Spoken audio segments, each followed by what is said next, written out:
dago. For dago. Kao na. Ay, lami tayo.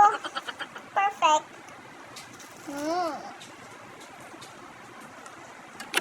So, dalawang bread. Tapos meron tayo ditong ham. Ang gagawin ko ay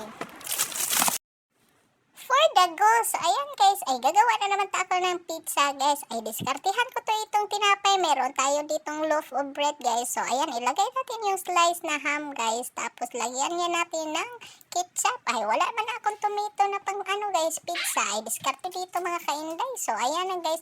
Ay, meron tayo ditong cheese na kaunti. Ay, dali na kayo na. Ato rin ang itaping sa ibabaw. Ay, pizza na.